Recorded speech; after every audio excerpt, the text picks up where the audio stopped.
2005 a lieu le salon de Francfort. On expose Citroën C-Sport Lounge. Le premier coup d'œil, c'est un monolithe. C'est à partir de ce monolithe qu'est né un C-Sport Lounge, une seule forme.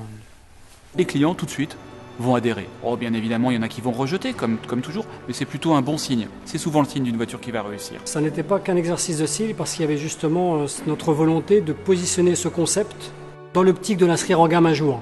Je pense que c'est la première fois qu'une voiture de série est aussi proche, est aussi fidèle au concept car qui en est l'origine. C'était un pari un petit peu fou en fait. On avait décidé de développer une berline et un break qui respectent les codes du segment. On s'est dit c'est un petit peu juste, il faut qu'on ajoute quelque chose à cette gamme. Et là on a lancé 2 pistes que finalement on a fait se rejoindre.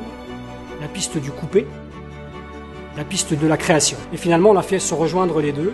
Et on s'est dit qu'est-ce qu'un coupé Citroën dans ce niveau de gamme pourrait bien apporter que n'offrent pas les coupés traditionnels. Et donc c'est le début d'une aventure. Donc c'est à la fois de l'enthousiasme, de l'inquiétude devant le travail qui restait à faire pour faire passer cette voiture au stade de série, mais surtout énormément d'envie et d'enthousiasme.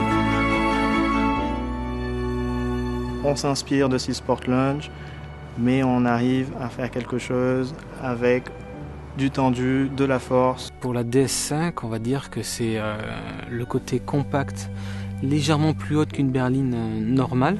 Mais tout est assez condensé en définitive. Elle met en évidence le côté monolithique. L'architecture aide et puis le style aide aussi. Et on a dû assez tôt montrer des maquettes de style, prouver que cette voiture-là avait bien tout le potentiel qui avait été détecté dans le concept car. Chaque fois qu'on a montré cette voiture, on l'a fait en 2 temps. L'extérieur, l'intérieur. Et l'intérieur vient conforter, amplifier tous les phénomènes de séduction. Il y a de la passion dans cet intérieur.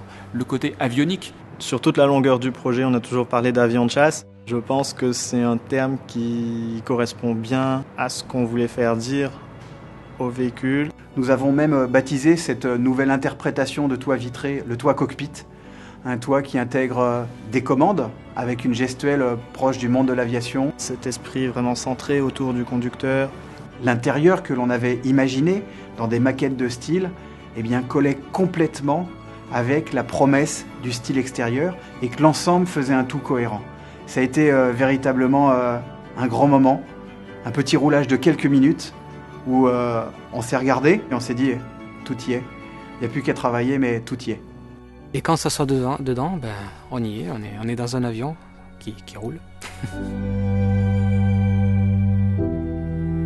C'est une voiture de plaisir, mais quel plaisir d'avoir fait la voiture.